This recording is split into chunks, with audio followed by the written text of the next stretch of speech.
입니다. 이어서 명랑시사 이승원입니다. 1부가 방송됩니다. TBS FM.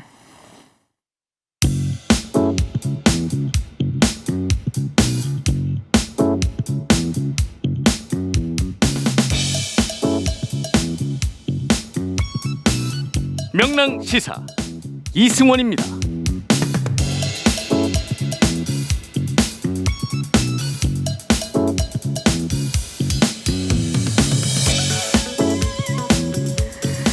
네, 예전에 지하철에서 가장 재밌는 일은 옆 사람이 보고 있는 신문을 힐끔힐끔 훔쳐보는 일이었습니다.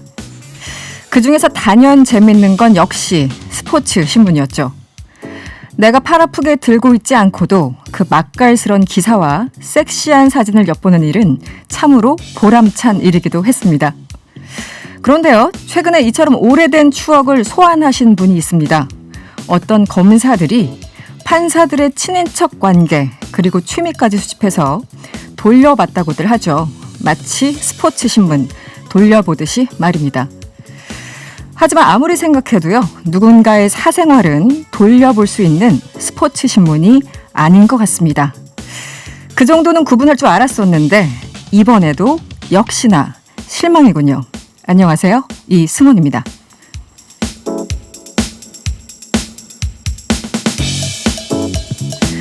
네, 이 목소리가 왜 여기서 나오나 갸우뚱 하실 분들도 계실 겁니다. 네, 오늘부터 TBS에서 명랑시사 진행을 맡게 된 이승원입니다. 앞으로 매일 평일 2시간 여러분과 함께 할 거니까요. 많이 응원해 주시고요. 퇴근길 많이 피곤하니까 한번 명랑하게 풀어보도록 하죠. 네, 지금부터 시작합니다. 명랑시사 이승원입니다.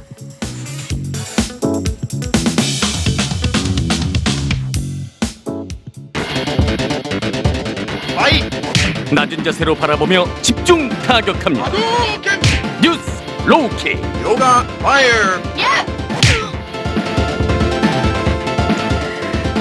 네, 낮은 곳에서 들려오는 나지막한 목소리까지 담아서 또 돌려차기로 시원하게 찰 수 있는 배짱까지 두둑히 장착한 시간, 로킥 시간입니다. 그런 마음으로 뉴스를 탈탈탈 털어봅니다. 월요일 뉴스 자판기들 소개해드리죠. 한겨레 21 김한 기자 그리고 정상근 미디어 전문 기자 박연미 시사평론가와 함께합니다. 어서 오세요. 안녕하세요. 네, 어디서 많이 본 분들이에요. 네, 반갑습니다. 구면인 면이 있네요. 구면인 면이 있죠. 네. 스튜디오를 돌려가면서 만나는 거예요. 축하드립니다. 네, 고맙습니다. 이 구면인 분들, 네, 좀 차이점이 있다면 다들 마스크를 장착하셨군요. 네. 마스크를 쓰고 하라 그러더라고요. 그렇군요. 알겠습니다. 여러분들 만나서 참 여러 가지 얘기를 할 텐데요. 문자 먼저 좀 소개를 해드릴게요. 첫날이니까 막 자랑을 해야죠. 휴대전화 끝자리 7209번님 시작부터 명랑한 문자가 도착했네요. 이 명랑시사 너무너무 기대돼요. 이승원 씨의 아름다운 머리 염색을 위해서 지인들에게 명랑시사 이승원입니다를 꼭 알릴게요. 이승원 씨 파이팅입니다. 네, 명량 아니고요. 명랑입니다. 공약 한번 가시죠. 개업날인데.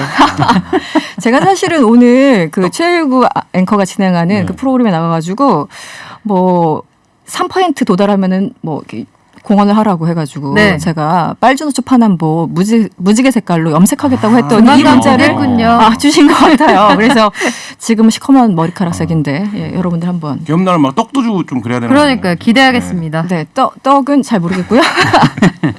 알겠습니다. 뉴스 로킥 시간이고요. 오늘 깊게 파볼 뉴스, 뉴스들이 워낙 많습니다만 첫 번째는 이겁니다. 윤석열 총장 운명의 한 주, 여기에 대해서 이 세 분들과 함께 이야기를 해볼 텐데요. 명랑시사 첫 방송 함께하는 여러분들의 의견 물론 듣고 싶습니다. TBS 앱이나 50원의 유료 문자 혹은 긴 문자나 사진은 100원인 샵 0951번으로 보내주세요. 네, 많은 문자 기대를 하고 있겠고요. 먼저 질문. 윤석열 총장의 직무 배제 효력 집행정지 사건 신문이 1시간 만에 그냥 끝났어요. 그리고 조금 전 법원에서 오늘은 결론 안 날 테니까 빨리빨리 퇴근하시라고 이런 문자를 기자들한테 보낸 것 같습니다. 오늘 어떤 쟁점이 있었는지 먼저 얘기를 좀 해볼까요? 네.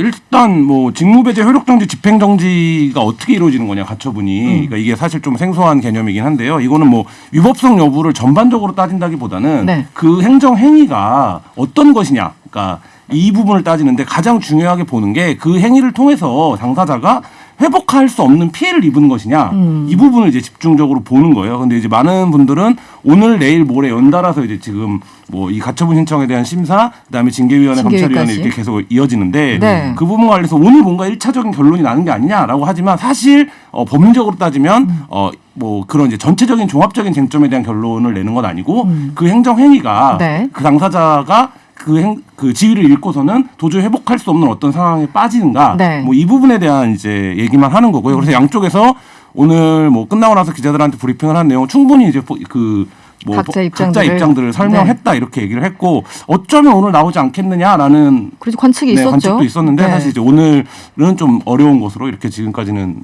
보도되고 있습니다. 네. 그러니까 이런 그 처분 조치가 옳고 그름을 떠나서 그렇게 급박하게 당장 정지시켜야 되냐 그 부분에 대해서 한정해서 오늘 이제 법원이 신문을 했고 거기에 대해서 살펴본다는 건데 오늘 내에는 일단 결론이 안 날 것 같습니다.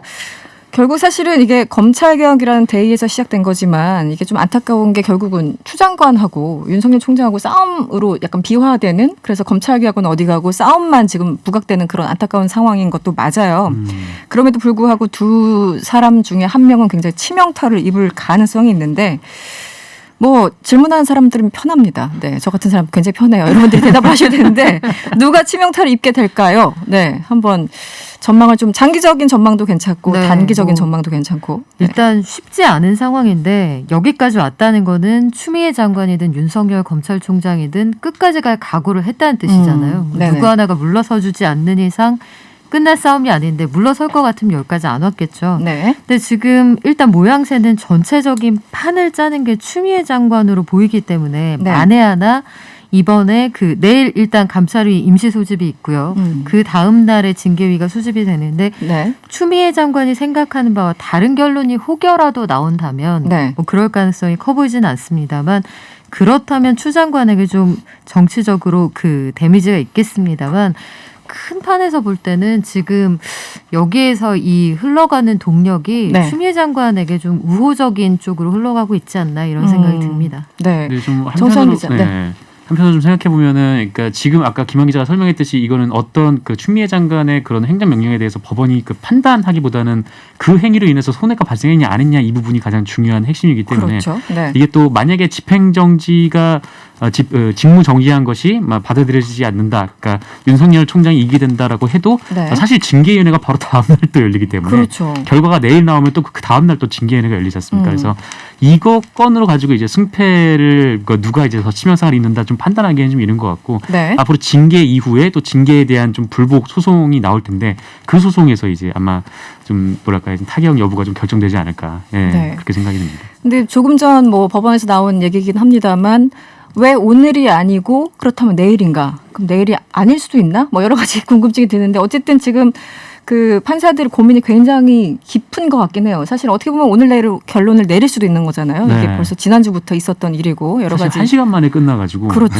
금방 나오는 거 아닌가라고 생각을 했었는데 과거에도 어떻게 정은주 보나요? 사장이 KBS 사장에서 네, 이제 네. 쫓겨났을 때 네. 그 가처분 신청을 냈었는데 그때도 굉장히 좀 긴급하게 그때야말로 긴급하게 이제 복원시킬 네. 이런 상당히 실효성이 있는 결정을 할 수 있었는데 이제 굉장히 그 결정을 미루다가 결국에는 다 이제 그 결정이 돼버리는 이런 그렇죠. 상황이 됐었거든요. 네. 사실 이번 같은 경우에는 지금 뭐 보기에는 하루 이틀 사이에 어떤 이제 법원이 결정을 하지 않아도 징계 여부에 대한 가부가 결정이 될 거기 때문에 사실 이제 법원 입장에서 판단을 했을 때에 져야 될 정치적 부담은 거의 무한에 가까운데 실제 판단을 한들 별로 실효는 없는 이런 그렇죠. 유효 상황인 기간이 거죠. 짧다라는 네. 뜻이죠. 그러니까 그렇기 때문에 그 부분에서 굉장히 좀 부담스러울 수 있고 이게 네. 완전히 양쪽이 지금 프레임으로 갈려 있는 상황이기 때문에 법원이 어떤 논리를 인용한다고 하더라도 사실 이제 그 부분에 대해서 한쪽은 격렬하게 저항할 수밖에 없는 지금 네. 상황이거든요. 근데 그렇다라고 하면 뭐 행정법원한테 너무 가혹한 짐을 지는 게 아닌가 이런 생각도 듭니다.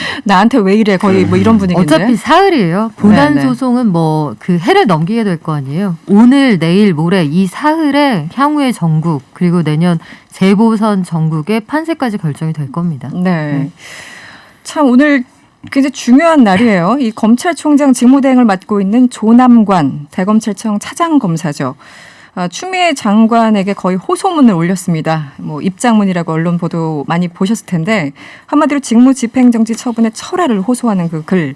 정상근 기자 어떻게 좀 읽어보셨어요? 네, 읽어봤죠. 근데 뭐 하여튼 어땠어요? 이 내용을 좀 정리를 해보자면은 이 추미애 법무부 장관을 향해서 쓴 글 제목이 검찰 개혁의 대의를 위해 한 발만 물러나 달라라는 네. 얘기였던 거고, 네. 그리고 안의 내용을 좀 요약해 보면은 결국은 이제 검찰 개혁을 하려면은 검찰 구성원들의 마음을 얻어야 되지 않겠느냐. 근데 네네. 그거 없이 검찰 개혁을 한다 한들 그게 잘 이루어질 수 있겠느냐라는 그 얘기는 건데. 뭐 맞는 얘기긴 하죠. 네네. 근데 뭐 내부의 이 좀 목소리도 중요하지만 이 검찰을 둘러싼 좀 여러 가지 문제점이 지적된 것도 사실이지 않습니까? 그래서 이 외부의 좀 국민적인 여론이나 좀 민심도 굉장히 좀 중요한 건데 좀 뭐랄까요? 하여튼 이 내부에 대한 얘기만 해가지고 네, 그 부분은 좀 아쉬운 대목이 아닌가라는 생각이 좀 들었습니다. 근데 저는 네. 깜짝 놀랐어요, 사실. 왜요? 그러니까 우리가 일반적으로 지금까지 계속 얘기를 해올 때 네. 추미애 검사들의 대표 주자로 꼽혔던 분이잖아요. 그러니까 사실 네.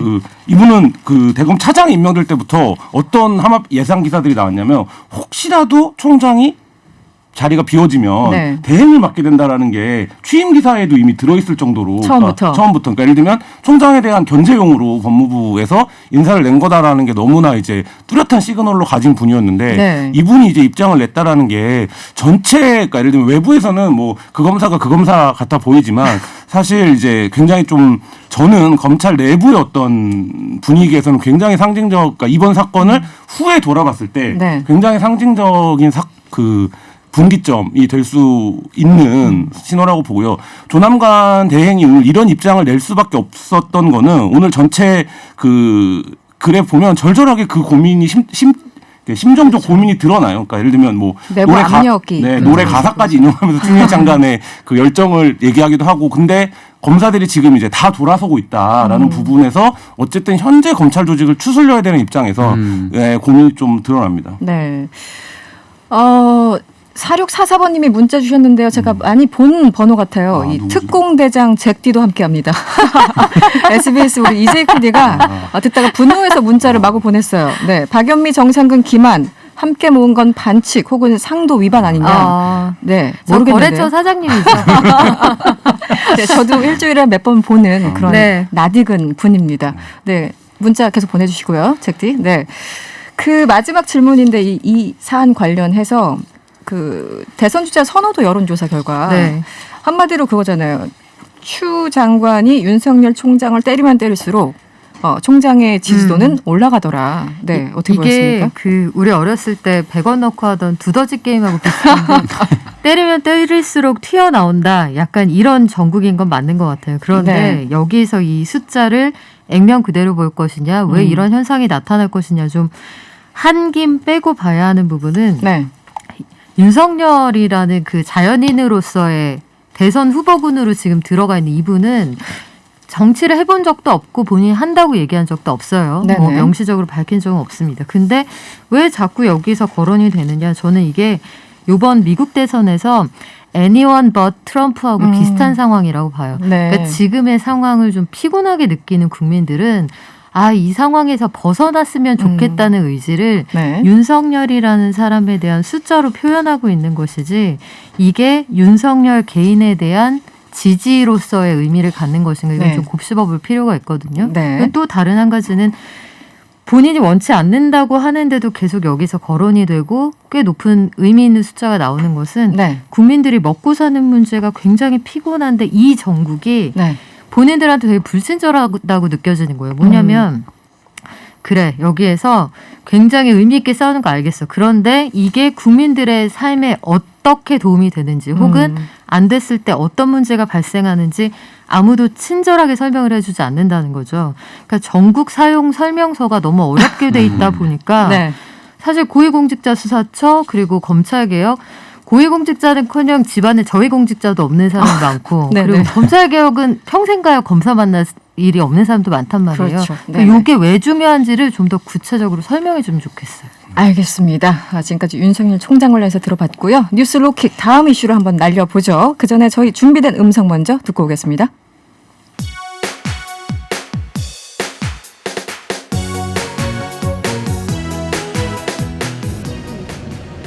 정도야 우리 사랑한다. 대국민 사랑한다. 이거 봐. 정도야. 정도야. 정도야. 얼굴 찌푸리지 말아요. 모두가 힘들잖아요. 와 정말 멘탈 갑이라고 하는데 네, 이분을 당할 자가 없습니다. 오늘 전두환 씨에 대해서 일단 재판 결과가 나왔어요. 어떻게 보였습니까, 정상근 기자? 네. 네. 그 재판부에서 판결을 하면서 이렇게 얘기를 했거든요. 그 어쨌든 뭐 혐의를 부인하면서 성찰과 단 한마디의 사과가 없었다라는 판결을 냈는데 글쎄요, 뭐 법리적으로는 제가 잘 모르니까 법조인이 네네. 아니라서. 근데 그럼에도 불구하고 이제 징역 8개월에 집행유예 2년이 나왔어요. 그래서 그렇습니다. 네. 이렇게 반성도 없고 한마디 사과도 없었는데 네, 집행유예라는 좀 고개를 좀 가우뚱거리기도 했었고. 법 감정에 좀 어긋나는. 네. 뭐 저는 개인적으로 좀 아쉬운 판결이었습니다. 그렇습니다. 많은 분들이 그렇게 아마 생각을 하실 거예요. 더군다나 방금 우리 음성에서 들은 것처럼 그런 태도로 지금 국민들을 대하고 있으니까. 김한 기자는 어떠셨어요?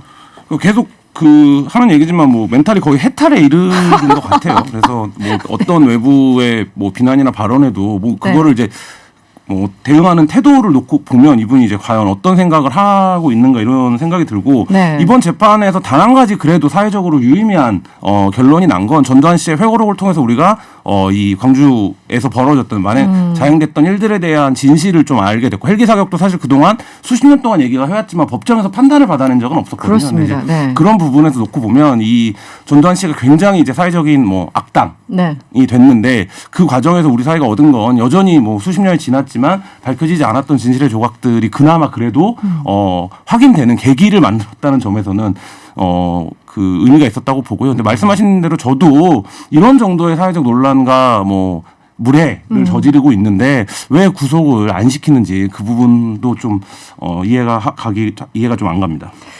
네, 박유민 기자는 어떠셨어요? 네, 오늘부터 1일이네요. 네, 오늘부터 1일. 네. 이번 재판 의미가 큰 게 그동안 이제 특히 헬기 사격에 대해서는 여러 가지 주장이나 아니면 자료들을 통해서 저희들이 확인한 바 있습니다만 이 재판 한마디로 법원까지 가서 이렇게 명시적으로 확인받은 거는 또 처음이지 않습니까? 그래서 여러 가지 의미가 있는 날이 아닌가 싶습니다. 네. 명랑시사 첫날 첫 코너인데요. 세 분이 오시니까 시간이 너무 후루룩 가버렸어요. 그러게요. 다음부터 두 분만 모실까 봐요. 네, 세 분 덕분에 정말 즐겁게 마무리하고요.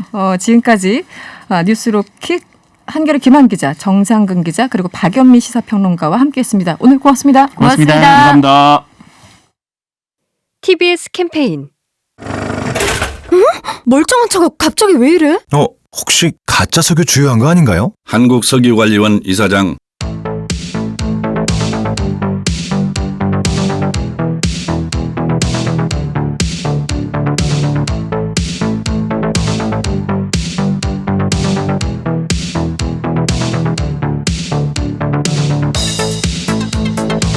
미국 제46대 대통령으로 민주당의 조 바이든이 당선됐고요. 내년 1월 20일이면 바이든 행정부가 출범합니다. 이 얘기는 앞으로 북미 관계에도 상당한 변화가 예상된다는 뜻일 텐데요. 그래서 오늘 어렵게 명랑시사 첫 인터뷰를 준비했습니다.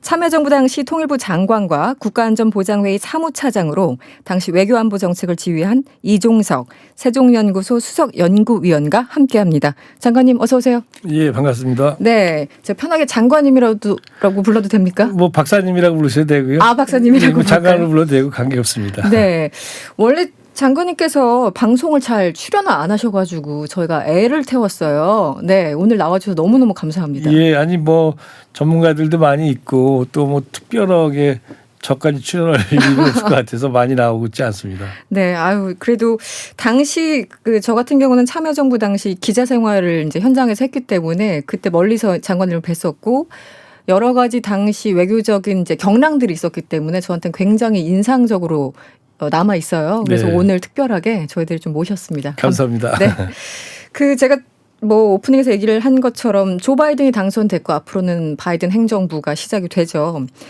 그래서 일각에서는 오바마 정부 제3기가 아니냐 이런 얘기들 흔히들 많이 하는데요.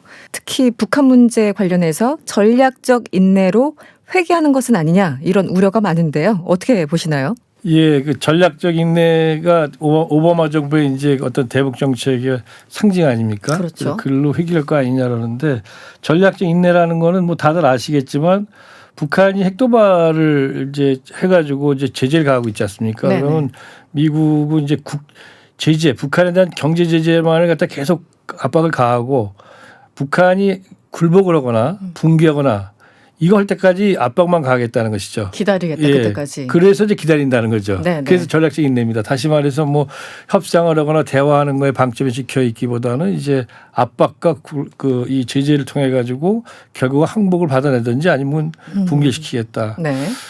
이 정책이 바이든 정부에도 계속 될 거냐.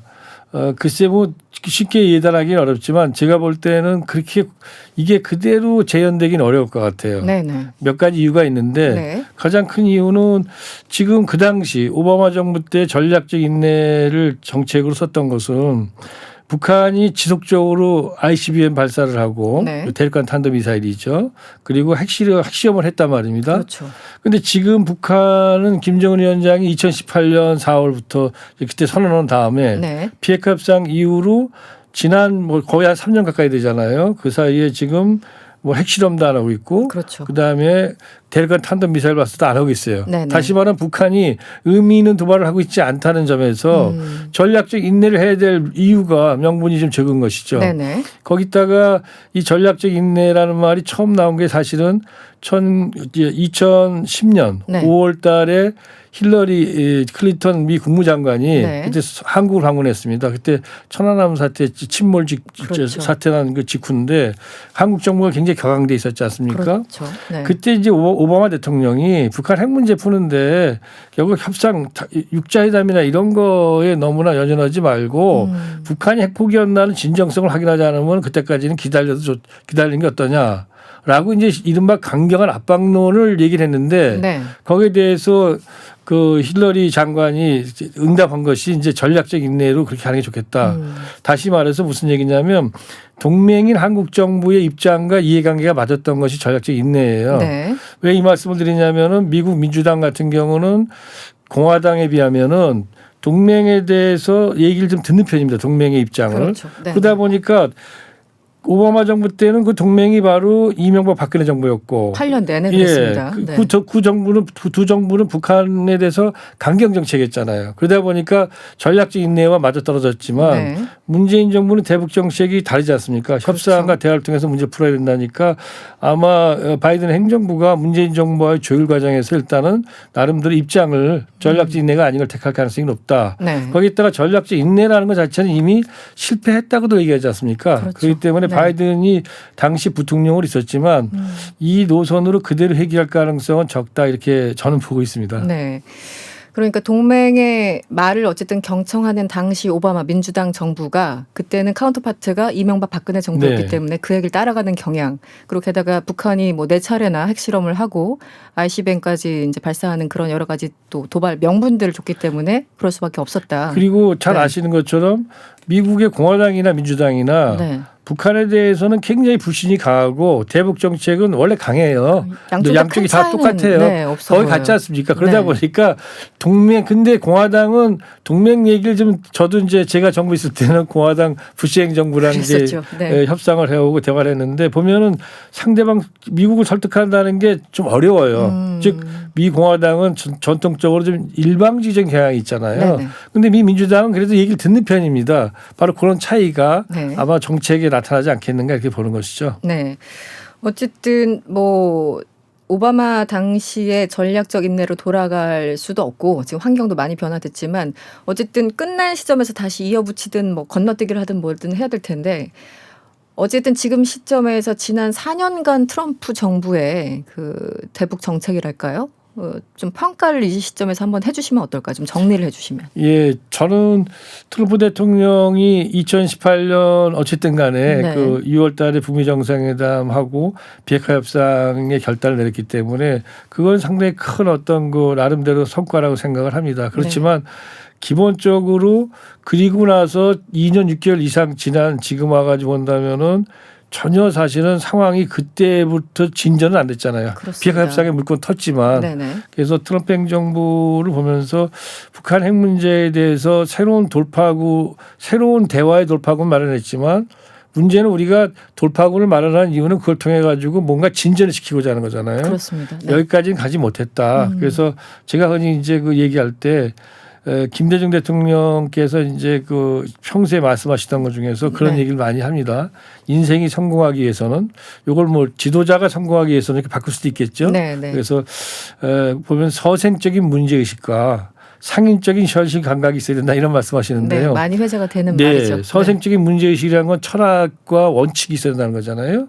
그다음에 상인적인 현실 감각이라는 건 이제 그야말로 아주 예리한 어떤 그 이제 그 현실 상황을 파악하고 배팅도 할 수 있고 뭐 이런 거잖아요. 트럼프 대통령은 후자는 굉장히 강해요. 그러니까 현실 감각은 뛰어나죠. 감각은.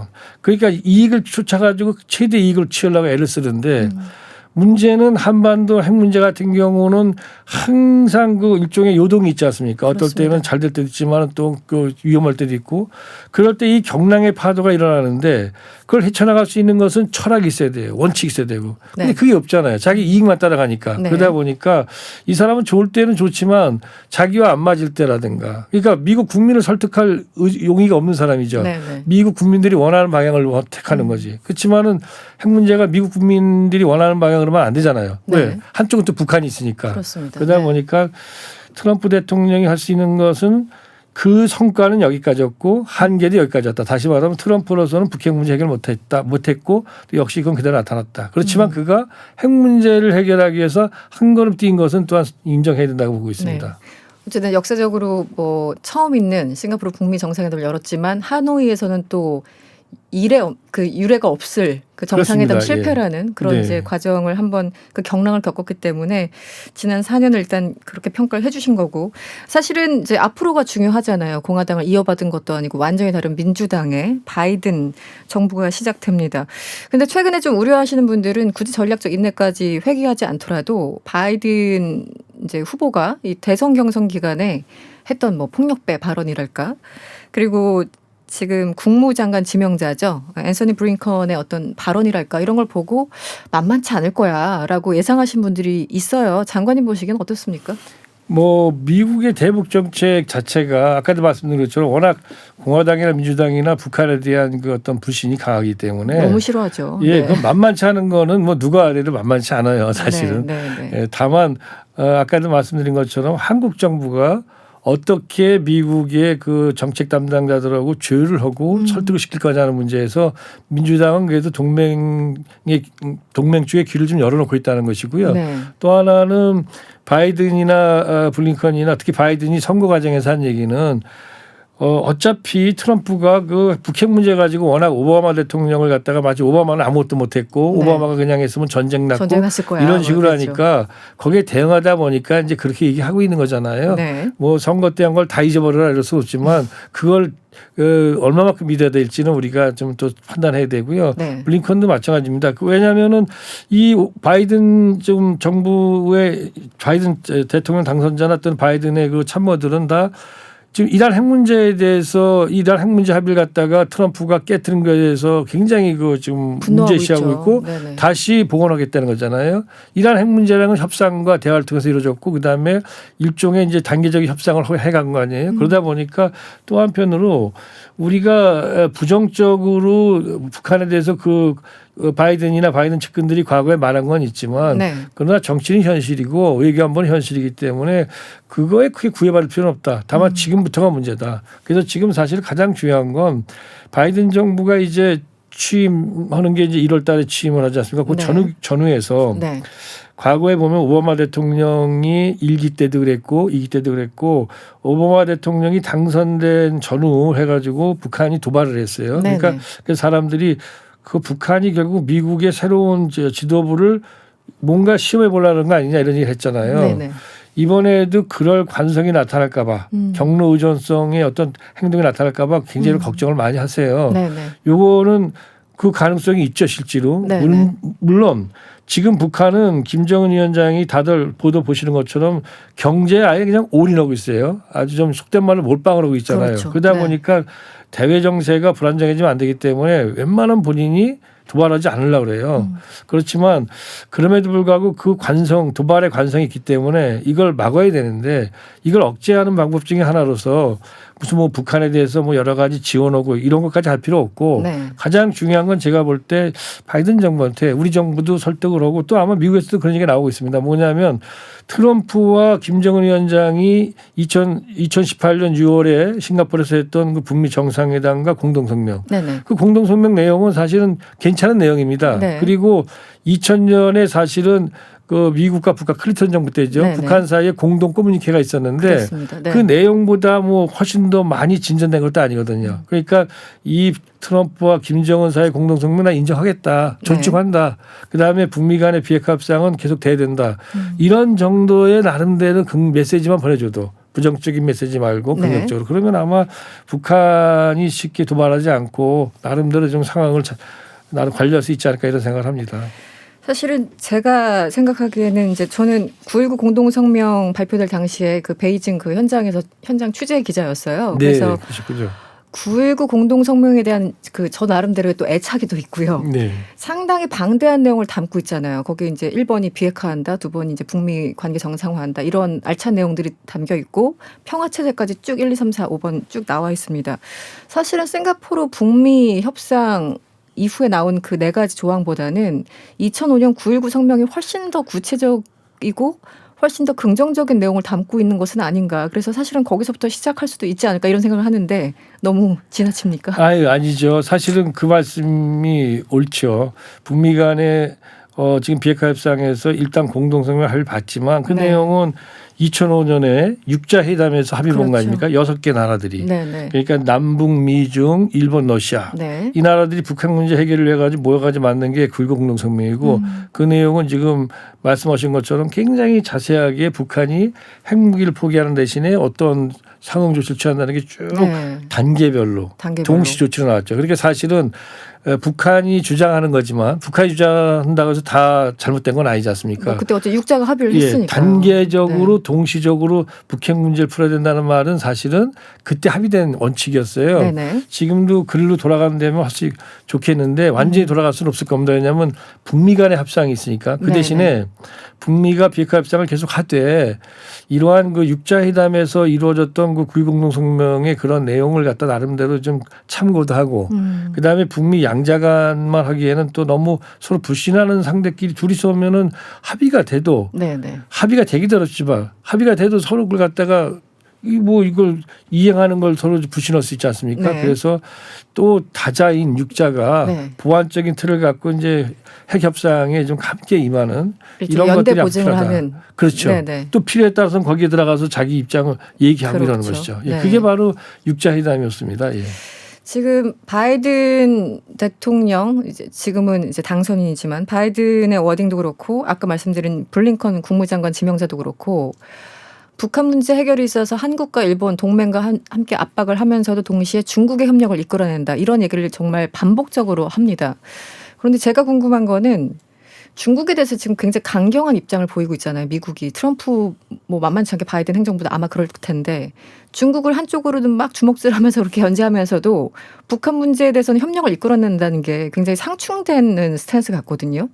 이걸 어떻게 해석을 해야 됩니까? 그게 참 어렵죠. 사실은 미중 간의 갈등이 심화되면 사람들이 걱정을 많이 합니다. 그렇게 되면 결국 중국이 언젠가는 북한 핵실험에 대한 대응으로 나온 것이 제재인데 대북 제재 전선에서 이탈하는 거 아닐까. 만약에 중국이 대북 제재 전선에서 이탈하게 되면은 그때는 이제 심각해지는 거죠. 그렇죠. 핵 문제는 이제 심각해지는데 지금까지 상황은 그런 것 같습니다. 지금 제가 느낄 때는 미국이 하여튼 미중 간의 갈등이 심화되는 거는 북핵 문제 해결에 도움이 안 됩니다. 왜냐하면은 미국과 중국 사이에 일정한 정도로 서로 그래도 관계가 좋아야지 미국이 중국에 대해서 북핵 문제에 대해서 역할을 줄 수 있는데 그 역할이라는 것이 북한을 압박하는 데 동참해라. 이런 네거티브한 부정적 역할만이 아니라 뭔가 중국이 미국과 북한 사이를 갖다가 중재할 수 있는 그런 긍정적인 그런 안도 줘야 되는데 트럼프 때는 그런 걸 전혀 안 했단 말입니다. 그런데 이제 아마 바이든 때는 그런 것까지 생각하는 것 같아요. 지금 볼 때. 근데 어쨌든 간에 어떤 분들은 지금 미국과 중국 사이가 워낙 안 좋아지면은 북한한테 유리하다 이런 얘기할 분도 있어요. 그런데 문제는 뭐냐면 중국 입장에서는 미중 관계가 굉장히 나빠져도 그걸 갖다 그래서 좋아 그럼 미국이 늘 우리를 이런 식으로 압박하고 말이야 우리를 너희들이 마치 인권도 제대로 안 지키는 그런 그 불량 국가를 생각하는데 우리가 그럼 뭐로 네 말 듣냐? 나 우리는 그 북한에 대해서 그럼 북한에 대한 제재 안 하고 그냥 북한 도와줄 거야. 네네. 이게 쉽지는 않습니다. 네. 왜냐하면 중국 지금 북한에 대한 그 제재는 전체 국제사회의 어떤 나름대로 어떤 그 전체적인 결의로 돼 있잖아요. 뭐 유엔에서 했으니까 유엔의 결의고 EU라든가 이런 국제사회가 국제 선진국가들이 지금 여기 다 동참하고 있잖아요. 네네.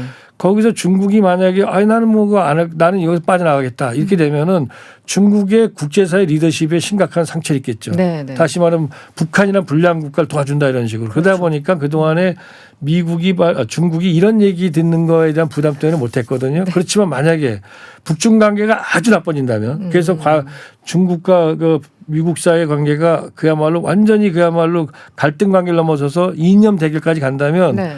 그때는 이제 중국이 달라질 수 있다. 있습니다. 그때는 중국이 정말 그 미국의 대북 제재 전선에서 일탈할 수 있겠죠. 네, 예. 그런 우려들이 충분히 있다.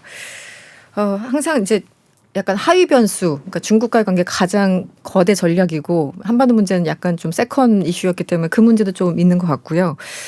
또 하나는 제가 최근에 그 지난 8월이었습니까 장관님께서 한겨레 신문이었나요? 인터뷰에 한 기사를 봤는데 이런 말씀을 하셨어요.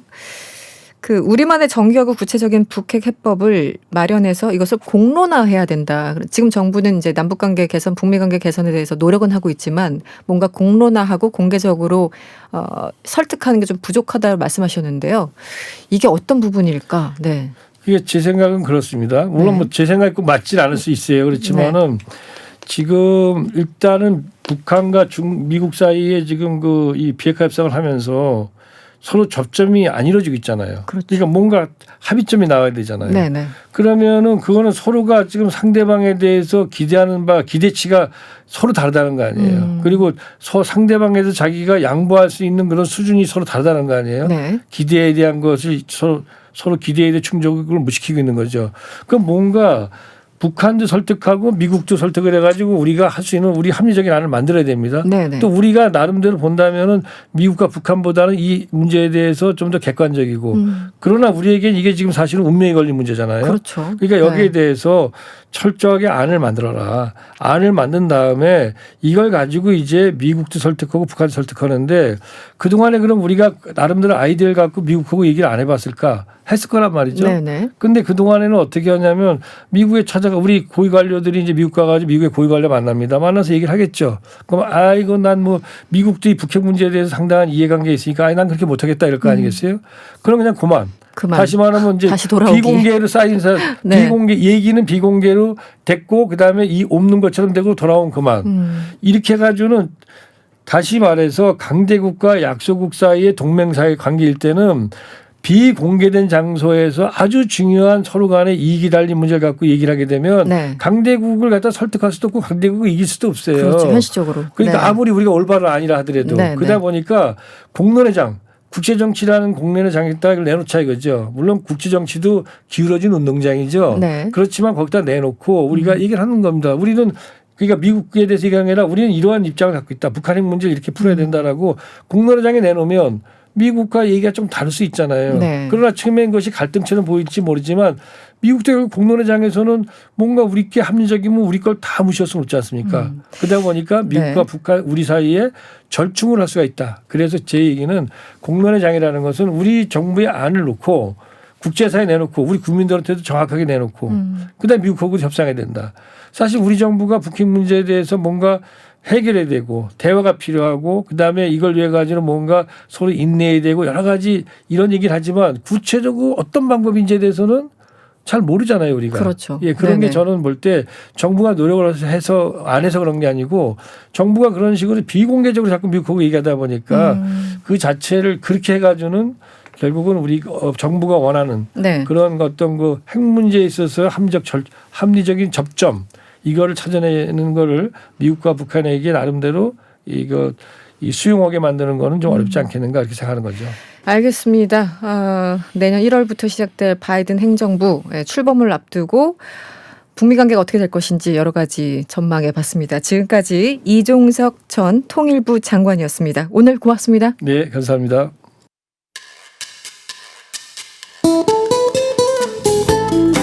네, 잘 들으셨나요? 많은 분들이 문자를 주고 계세요. 8527번님 축하드립니다. 이승원님과 그 친구들 화이팅.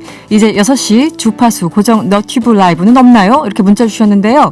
지금 유튜브 라이브 진행 중입니다. TBS 유튜브 계정으로 들어오시면 저희도 볼 수 있어요. 바로바로 봐주시고요.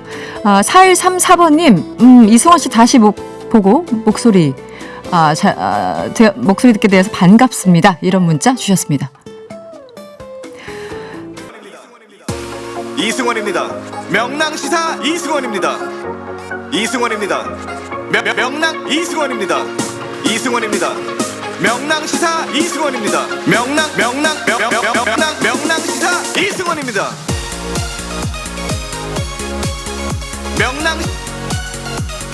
명랑시사 이승원입니다. 명랑 이승원입니다. 명랑시사 이승원입니다.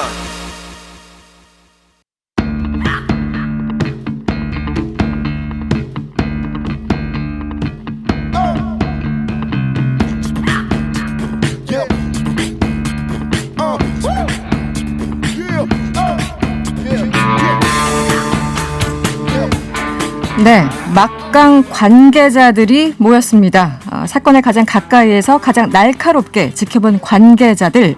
어떤 폭로가 터져나올지 저도 벌써부터 긴장됩니다. 일당백이시죠? 관계자들 두 분 모셨어요. 서기호 변호사 그리고 이현주 변호사님 함께합니다. 어서 오세요.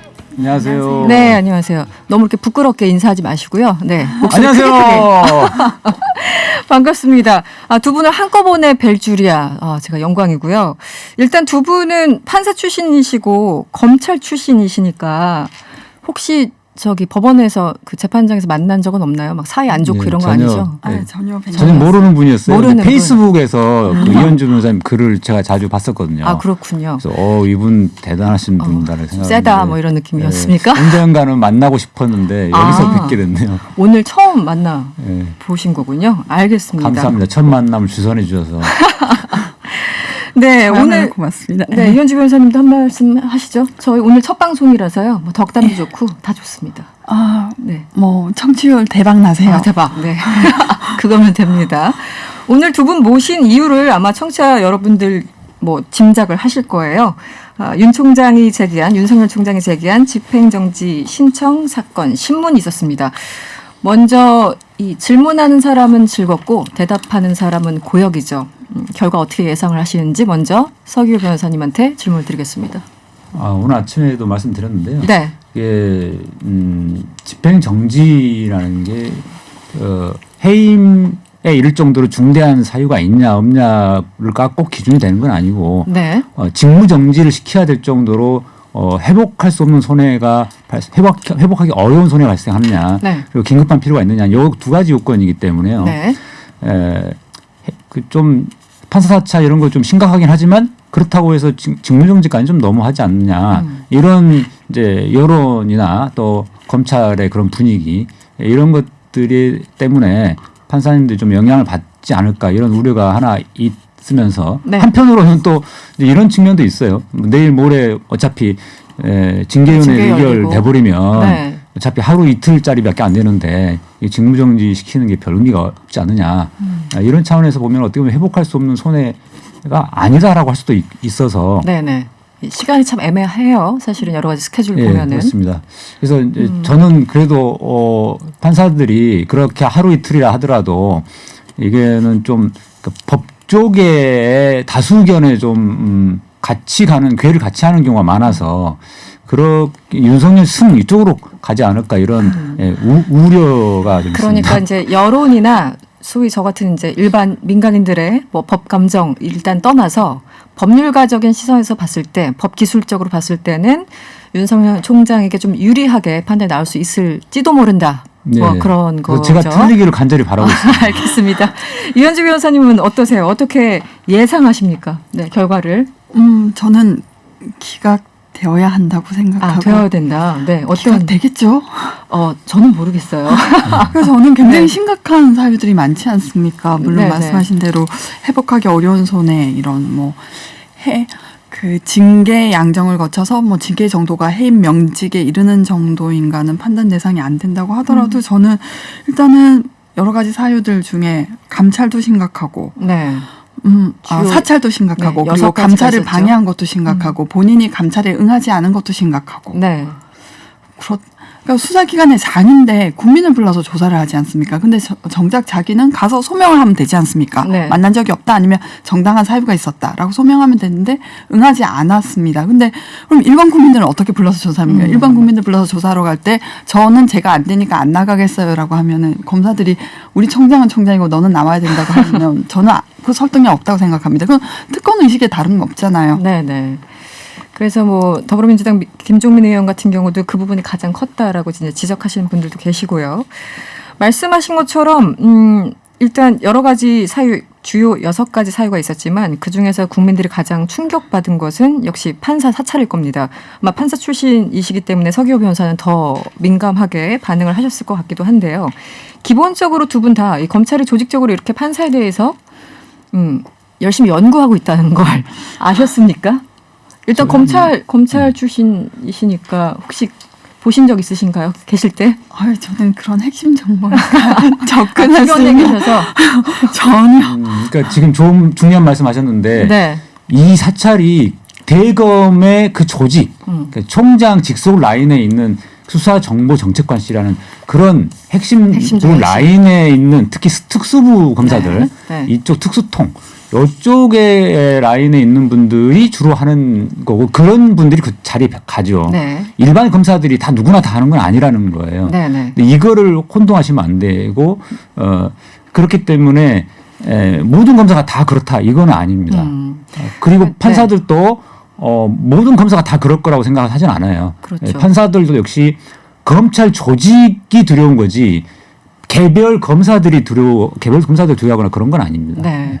일단 제가 계속 판사 출신이라는 걸 강조한 이유는 이제 느낌이 우리 같은 일반인들과 확실히 달랐을 텐데 처음 추미애 장관 이 기자회견 당시 발표 보고 이 판사 사찰이 있었다라는 부분에 대해서 어떤 느낌이셨어요? 처음에? 원래 판사들 사이에서 사석에서도 막 그런 이야기를 많이 하거든요. 이제 검찰 조직이 굉장히 그 막강하고 그런 이제 수사 정보 수집 권한이라든가 이제 수사 권한 그리고 언론 움직이는 이런 영향력 이런 것들이 막강하기 때문에 네네. 판사들이 사석에서 그 검찰 조직을 굉장히 두려워합니다. 네. 판사들은 그렇게 못하거든요. 네.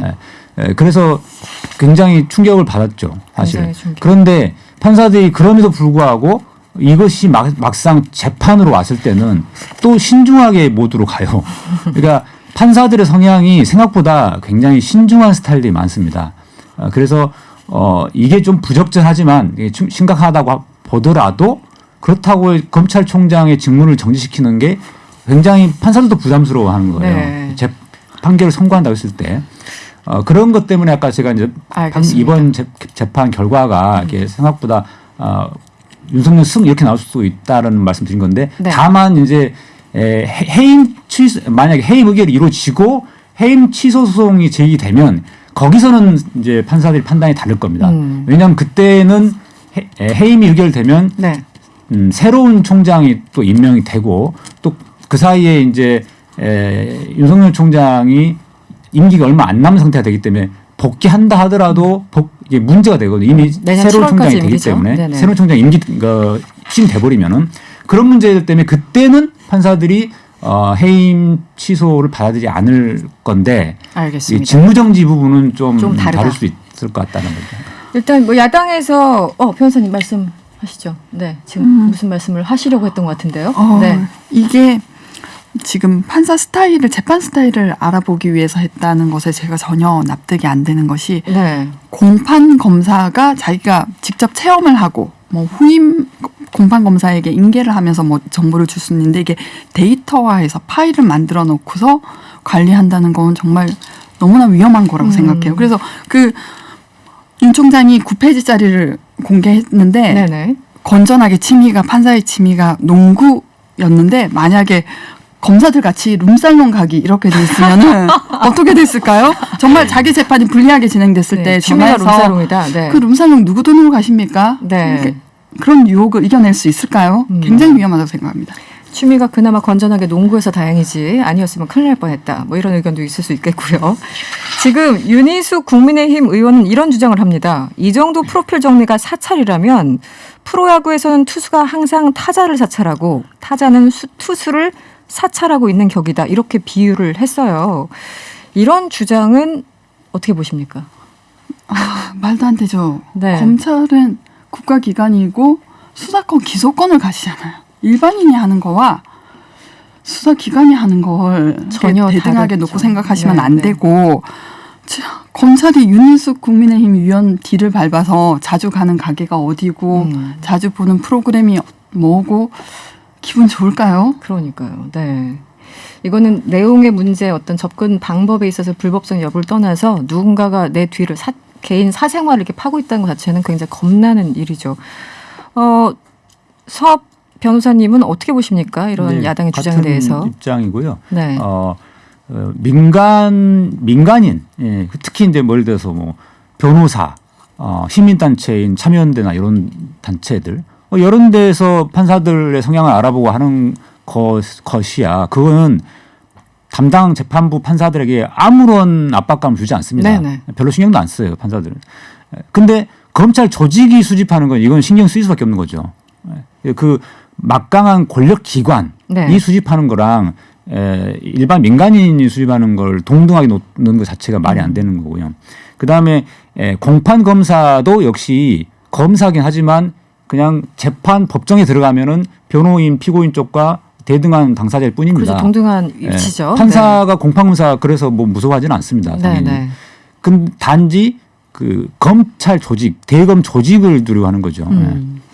알겠습니다. 지금 문자가 오고 있네요. 4231번님. 기자들이 퇴근 못해서 화난 것보다 판사 사찰에 장관 말 안 듣는 공무원에 국민이 화가 난 게 더 큽니다. 이런 문자 주셨고요. 아이디가 개골개골입니까? 개골개골님. 검찰 조직을 등에 업고 그런 짓을 함부로 하는 사람이 수장으로 있다는 게 어이없고요. 이런 사람이 있기에 공수처가 꼭 필요합니다. 이런 문자도 함께 주셨습니다. 또 일각에서는 이런 주장이 나왔습니다. 평검사가 주장을 한 건데요. 윤석열 총장의 판사 사찰 의혹에 대해서 수사를 의뢰했는데 관련 보고서를 임의로 법무부가 왜곡했다. 이정화 검사가 이렇게 주장을 했고요. 여기에 대해서 법무부가 즉각 반박을 하긴 했습니다. 보고서 삭제한 일 없고 법리 보고서 그 평검사가 제시한 법리 보고서 감찰 기록에 그대로 있다. 서로 완전히 다른 주장을 하고 있는데 이 부분은 어떻게 봐야 됩니까? 헷갈려요. 네. 저는 이정화 검사의 자기 존재 증명 내부용이라고 생각합니다. 그러니까 그렇습니까? 그 네. 검찰에서 감찰 부서에 있으면 눈총을 많이 받습니다. 아무래도 예. 네. 검사들의 비위, 비리에 대해서 조사하다 보면 수사 일선으로 돌아갔을 때 시선이 곱지 않죠. 뭐 인사 불이익도 감수해야 되고. 네. 그래서 나는 거기 안에서 우리 검찰을 위해서 검찰 구성원을 항거했다라고 하는 거죠. 근데 이 검사가 평검사고 위에 감찰 담당관은 박은정 검사이지 않습니까? 네네. 박은정 검사가 초안을 보고 고쳤다면 그게 뭔가 문제인가요? 그리고 설사 뭐 삭제됐다 이거 자체가 사실로 확정되지 않았지만 평검사가 초안한 기한을 위에 뭐 결재권자가 바꿀 수도 있잖아요. 그래서 이거는 순전히 내부용인 거죠. 내부용 발언인 거죠. 나는 지금 법무부의 이 감찰 흐름에 부동의한다. 나는 항거했다라는 것에 지나지 않는다고 생각합니다. 그러니까 나는 내부 총질하는 사람 아니야. 그렇죠. 우리 같은 편이야. 예. 이런 얘기를 이렇게 고급스러운 단어로 했다. 예. 이렇게 이해를 하고 계시는 거군요. 어떻게 보셨어요? 예. 너무 주장이 달라서 저희 같은 사람들 보면 헷갈립니다. 네. 오늘 박은정 검사가 이제 여러 가지 기자들 질문에 답변한 내용들을 보니까요. 네. 거기에 보면은 이제 삭제한 게 아니라 이제 그러니까 처음에 이쪽 이정화 검사가 삭제됐다라고 했었는데 나중에는 네네. 삭제 지시를 받았다 이렇게 바뀌더라고요. 그러니까 쉽게 말해 박은정 검사가 삭제하라고 지시해서 자기 어쩔 수 없이 삭제한 채로 거기다가 보고서를 완성했다는 거예요. 네. 그런데 이제 삭제 지시도 이상한 부분이 뭐냐면은 이 박은정 검사가 이정화 검사를 발탁한 걸로 알고 있어요. 추천해가지고. 네네. 네. 그러니까 이제 평상시에 신뢰관계가 있는 사이였겠죠. 후배 검사이면서. 그런데 이런 부분에 대해서 너 삭제해! 이렇게 권위적으로 지시를 했을까요? 나 그건 참 말이 안 되는 거죠. 논쟁과 토론의 과정에 있었을 것이다. 그렇죠. 그러니까 뭐 예를 들어서 이런 거는 좀 아닌 것 같지 않아? 뭐 예를 들어 이런 의견을 제시하거나 이럴 수는 있겠죠. 그러니까 두 사람의 관계가 네. 아주 상명하복이 엄격하게 지켜지는 그런 관계가 아니라 서로 신뢰하는 관계여서 추천해서 발탁된 사이인데 이렇게 너 삭제 안 하면 가만 안 둘 거야? 안 둘 거야? 뭐 이렇게 했을 것 같지는 않거든요. 그래서 처음에 애시당초에 삭제됐다고 했다가 삭제 지시를 받았다고 말이 바뀐 것도 좀 말이 안 되고 삭제 지시라는 표현도 되게 어이없는 것 같아요. 그래서 오늘 기자가 박은정 검사한테 이 부분에 질문하니까 박은정 검사는 묵묵부답을 했다. 네. 이렇게 이제 했던데 제가 보기에는 박은정 검사가 어이없어서 답을 안 했을 것 같아요. 답변 안 했을 것 같아요. 네, 검찰 출신 이현주 변호사님 보시기에는 어떻습니까? 굉장히 좀 디테일한 부분이고 사실은 그 조직에 있어 보지 않은 사람들은 그 분위기라는 게 있잖아요. 네. 잘 감지가 안 되는데 어떻게 해석을 하고 계십니까? 지금 압수수색 영장으로 수사정보정책관실을 압수수색한 허정수 감찰 3과장 이미 검찰 내부에 적이 돼 있단 말입니다. 네. 뭐 부대끼죠. 그래서 저는 아까 전에 말씀드렸지만 이정아 검사는 나는 우리 검찰 편이에요. 라는 뭐 스테이트먼트를 한 거라고 생각합니다. 네, 여전히 같은 입장. 그리고요, 오늘 뭐 이슈가 됐던 게 조남관 대검찰청 차장 검사입니다. 지금 대행을 맡고 계시죠. 추미애 장관을 향해서 거의 호소문을 밝혔습니다. 한마디로 검찰개혁이라는 대의를 위해서 한 발만 물러나 달라 이런 취지였고요. 이렇게 조치가 진행이 되면 검찰 구성원들의 마음을 얻기는커녕 오히려 적대시하는 결과를 초래하게 된다. 뭐 그럴듯한 설명이기도 합니다만 이런 분위기는 또 어떻게 보십니까? 오늘 왜 이런 입장을 밝혔다고 보시는지. 네. 아까 우리 이현주 변호사님 계속 말씀하신 것처럼 내부용. 이것도 내부용 멘트 같아요. 네. 검찰 구성원들이 이 말을 듣고서 얼마나 마음이 가슴이 뭉클했을까 이런 생각이 들거든요. 이제 조남관 이 대행도 나도 우리 검찰 조직을 해서 이렇게 열심히 뭐 법무부 장관한테 한마디 했어. 이런 것 같은데요. 일단 검찰 개혁을 위해서는 검찰 구성원들의 마음을 얻어야 된다. 이거는 뭐 맞는 말인데 네네, 그렇죠. 이게 네. 불가능한 상황이 지금 돼버렸거든요. 그 원인 제공을 윤석열 총장이 하셨어요. 문물 총장이 있을 때만 해도 검찰 구성원의 마음을 얻어서 좀 점진적 개혁을 하기로 했었거든요. 네네. 서로 합의가 됐죠. 그래서 검경 수사권 조정까지 됐고 검찰의 직접 수사권을 폐지해야 검찰 개혁이 완성되는데도 불구하고 당장은 그게 좀 어려우니 일단 수사권 조정을 하자 이런 식으로 이제 점진적 개혁을 하기로 다 합의가 됐던 상황인데 그거를 윤석열 총장이 다 이제 뭉개버린 거거든요. 그렇게 이미 이제 검찰 구성원의 마음을 얻어서 검찰 개혁을 할 수 있는 상황이 이제 불가능하게 돼버렸고 그걸 원인 제공을 윤석열 총장이 했기 때문에 물러나야 될 사람은 윤석열 총장이지 추미애 장관이 아닌데 장관님에게 당신이 한 발 물러나서 이렇게 엉뚱한 데다가 지금 이야기하고 있는 거죠. 지금 상황을 보면 이제 추미애 장관의 어떤 주장이나 입장이 맞다고 생각하시는 분들도 계실 테고 뭐 역시 반대로 이제 윤석열 총장이 너무 억울하다 이렇게 생각하시는 분들도 계실 거예요. 근데 저는 이제 그 양자 간의 싸움보다는 그 이후에 나오는 검사들의 태도나 입장 이런 것들이 더 충격적이라는 생각을 해봤습니다. 지금 전반적인 상황 며칠 이제 흘렀는데 그 검찰 출신이시니까 어떻게 보십니까? 이 상황에서 가장 지금 문제가 되는 부분이 어떤 부분이라 생각을 하시나요? 그러니까 검찰 구성원들이 자신의 권한의 남용, 검찰권 남용에 대해서 전혀 성찰을 못한다는 거죠. 그리고 국민이 핍박받고 고통스러울 때는 이렇게 들고 일어나지 않았거든요. 근데 자신의 권한이 축소된다고 하니까 와글와글 이거 국민들이 편들어주고 국민의 의견이 반분된다고 하셨지만 저는 편들어주고 싶지 않죠. 자기 이익을 지키는 데는 용기를 내면서 국민의 기본권을 지키는 데는 용기를 못 냈던 사람들에게 왜 저희가 왜 그 사람들의 편을 들어줘야 됩니까?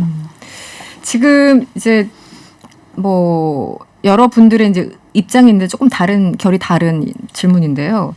이분들이 검찰 내부망에 여러 이제 글을 올려요. 그 이프로스라고 하죠. 네. 근데 여기는 어떤 분들이 접근이 가능한 건가요? 이프로스?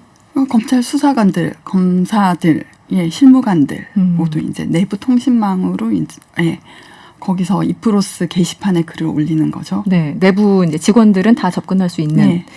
그리고 판사분들은 코트넷인가요? 그 이름으로 이제 내부 게시망이 있는 걸로 알고 있는데 맞습니까? 네, 이름이 코트넷이라고 돼 있을 뿐이지 이제 검찰과 같은 원리입니다. 같은 원리. 검찰, 내부 통신망. 판사, 그 법원 직원 이런 분들이 접근 권한이 있죠. 그런데 저희들도 이제 댓글도 많이 보고 여러 가지 문자를 보다 보면 많이 본 아이디, 많이 본 문자 번호 막 이렇게 눈에 띄는 경우들이 있어요. 이제 의견 게시를 적극적으로 하시는 분들. 제가 평소에 궁금했는데 이 프로스가 됐던 뭐 코트넷이 됐던 주로 어떤 분들이 글을 많이 올리시나요? 저는 그게 아주 궁금하더라고요. 저희 같은 경우는 판사들은 글을 잘 안 올리는 편이에요. 잘 안 올려요? 주로 직원들이 많이 올리고요. 뭐 여러 가지 뭐 업무 관계도 뭐해서 올리기도 하고 뭐 이런 현안이 있을 때 의견 개진하기도 하는데 지난번에 뭐 사법농단 사건 그런 거 관련됐을 때 저희 법원에서는 많이 당연히 있었죠. 그래서 예. 그 법원에서는 주로 이제 판사들이 이렇게 들고 일어날 때는 거의 대부분 대법원장을 비롯한 그 법원 수뇌부가 좀 재판의 독립을 침해하는 그런 잘못된 행위를 했을 때 그 지도부를 향해서 비판하는 그런 내용으로 많이 글이 올라왔었는데 지금 검찰에서 보면은 지도부를 오히려 옹호하는 감싸고 막 이런 내용들이어서 좀 바뀌고 있다. 많이 다르더라고요. 알겠습니다. 어쨌든 그런 내부 이제 직원들만 어쨌든 접근할 수 있고 기자들은 이제 다른 경로를 통해서 아마 취재를 하는 거겠군요. 네, 그렇게 보면 될까요? 그렇죠. 네. 그래서 뭐 지금 조직론자들이 판치는 곳이라고 보면 됩니다. 그러니까 이문정 검사가 최근에 우리 검찰의 지은 죄가 크다. 우리가 뭐 이명박이 다 쓴 거 몰랐느냐. 뭐 김학의도 봐준 우리가 그리고 진동균의 성추행도 그냥 눈 감아주지 않았느냐. 우리 석고 대제해야 된다. 조직론자들이 와서 뭐 그 악성 댓글을 막 달아놓죠. 그래서 뭐 정직한 자기 목소리를 내면서 조직을 비판하는 사람들은 거기에 서식할 수가 없어요.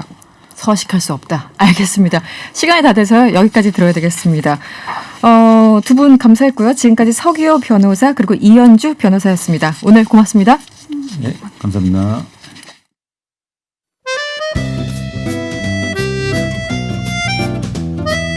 명랑시사 환경 칼럼 지구를 지켜라. 안녕하세요. 쓰레기센터 대표 이동학입니다. 앞으로 매일 지구, 환경, 쓰레기 등 지구촌의 모습들을 여러분께 짧은 이야기로 전달 드릴 텐데요. 오늘 첫 시간에는 필리핀으로 가볼까 합니다. 필리핀 마닐라의 해변에 있는 바세코 마을은 10만 명 정도가 거주하는 판자촌입니다. 상하수도 등 인프라가 없어 사람들은 한 통에 600원 정도를 내고 식수를 받아 마십니다.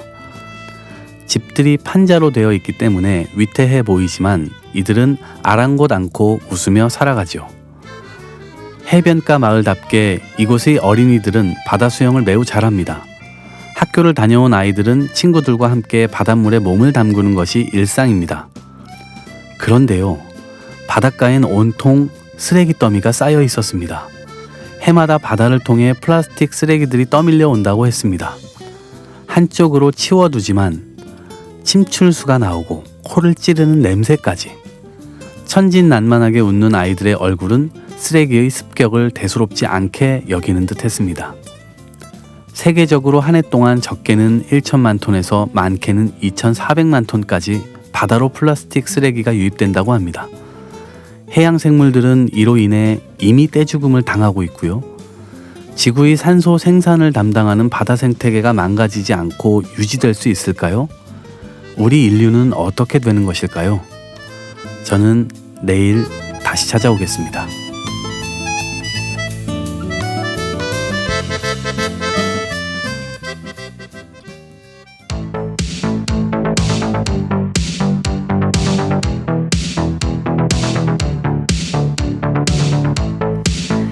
네, 오늘 코로나19 신규 확진자 수가 438명을 기록했습니다. 연말연시가 다가오면서 3차 유행 장기화 우려가 커지고 있는 상황이죠. 그리고 백신에 대한 관심 그만큼 뜨거워지고 있습니다. 오늘 명랑 인터뷰 시간에는요, 백신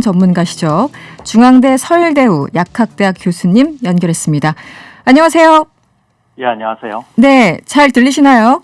예, 잘 들립니다. 네. 지난주 확진자 수가 500명대로 치솟았다가 이틀째 지금 400명대를 기록하고 있습니다. 먼저 현재 상황 어떻게 보십니까? 예, 현재 상황은 뭐 굉장히 안 좋습니다. 지금까지 코로나19가 우리나라에서 약 10개월 정도 지금 진행되고 있는데요. 네. 여태까지 중에서 확진자 수로는 뭐 지난 대구에서 하루에 909명까지 나온 적이 있지만 내용적으로 볼 때는 그때보다 지금이 훨씬 더 위험하고요. 앞으로 지금은 뭐 500명대 나오다가 400명대로 주말 요인 때문에 좀 줄은 것 같지만 조만간 아마 600에서 1000명 훨씬 더 심각해질 가능성이 많기 때문에 지금 굉장히 위험하다 이렇게 볼 수 있겠습니다. 600에서 1000명까지 보시는군요. 과거에 이제 뭐 신천지 그리고 8.15 집회 등등 어떤 큰 이슈가 있어서 1차, 2차 유행이 지나갔습니다. 그런데 지금 내용적으로 보면 숫자는 그때 비해서는 다소 준 것 같지만 내용적으로 보면 더 안 좋다라고 말씀을 하셨는데 이게 지금 그 소모임, 뭐 그 사우나, 헬스 이런 데서 발생하는 건들 때문인 거죠? 몇 가지 이유가 있는데요. 네네. 첫째는 그런 소모임보다도 더 중요한 게 네. 일상 곳곳에서 나오고 있는 거예요. 그러니까 내가 마주치는 일상에 그냥 내 이웃들 내로부터 감염이 될 수도 있고 내가 감염을 시킬 수도 있고. 네. 그러니까 일상 곳곳에서 나오고 있다는 거 하나 하고요. 두 번째는 날씨가 추워지면서 실내 모임을 안 할 수가 없거든요. 그렇죠. 네. 그러니까 뭐 단계 조정과 관계없이 실내 모임을 해야 되니까 그동안 안 만나던 가족을 만나도 감염이 될 수가 있고요. 그다음에 뭐 김장 모임이라든지 무슨 동호회 모임이라든지 안 만났던 얼굴을 만나는 순간 그냥 감염이 될 수가 있기 때문에 네. 그런 점에서 위험하다고 하는 거지. 그러니까 지금 뭐 그럴 가능성이 더 많잖아요. 그다음에 연말 모임이 있을 수 있죠. 그다음에 지금 수능 있을 거죠. 네네. 그러니까 뭐 감염 확산은 그냥 뭐 기정사실로 받아들여야 될 것 같습니다. 너무 일상에 만연돼 있다. 이미 그런 상황이다. 그렇습니다. 네. 네. 어제 오후에요. 지금의 어떤 그 위기감 때문인지 정세균 국무총리가 긴급 기자간담회를 열었습니다. 이 전국의 사회적 거리두기를 1.5단계로 격상하고 수도권에는 2+알파 단계를 적용한다. 이렇게 밝혔는데요. 좀 혼란스럽다는 분들도 계십니다. 지금 정부가 밝힌 내용 구체적으로 어떤 내용인가요? 예, 일단 이제 서울에는 지금 수도권은 2단계를 하고 있지 않습니까? 그렇죠. 네. 그러니까 이제 수도권에서 갈 수 있는 거는 2.5단계나 3단계거든요. 그러니까 2.5단계나 3단계를 가게 되면은 자영업자나 중소기업 하시는 이 경제에 미치는 타격이 너무 크다는 거죠. 네. 그러니까 이제 없던 2단계에서 약간 강화된 2단계 플러스 알파 단계로 간다 이런 거거든요. 네네. 그다음에 이제 지방 일부 지역은 1단계인 곳이 꽤 있으니까 거기에는 1.5단계를 가고 부분적으로는 이제 지자체에 따라서 2단계를 간다 이런 조치인데 네. 이게 어딘가가 맞지가 않아요. 왜 그러냐면 네. 이 단계 조정을 원래 우리가 3단계만 하다가 5단계로 확대하지 않았습니까? 네. 그러는데 단계를 확대한 게 정부가 지금 그 단계를 지키지 않는다는 거죠. 기본적으로. 네네. 네, 그런데 방역에 있어서 제일 중요한 것은 국민의 협조와 국민의 신뢰를 얻는 게 굉장히 중요하거든요. 네. 당국이 아무리 단계 조정을 해본들 대상자인 국민들께서 협조 안 하면 그거는 뭐 전혀 실효성을 거두기가 어렵거든요. 그렇죠. 네. 예, 그렇기 때문에 정부가 신뢰를 주고 정부가 예측 가능해야 되는데 정부가 자기가 정해놓은 기준을 지키지 않을 것 같으면 굳이 옛날에 3단계를 하지 5단계를 하려면 이유가 없잖아요. 네네. 예, 그런 점에서 본다고 하면은 무언가 조치가 잘못됐다. 그리고 국민의 신뢰를 얻어야 방역에 성공할 수 있다. 이런 대전제에서 본다고 하면은 뭔가 좀 잘못됐다. 예, 그런 생각을 지우기가 좀 어렵다. 이런 생각이 듭니다. 네, 정부는 코로나 방역도 해야 되고 또 경제도 생각해야 되고 정말 엄청난 딜레마에 빠진 그런 상황이고 그게 벌써 거의 한 1년을 보내고 있는 그런 상황인데요.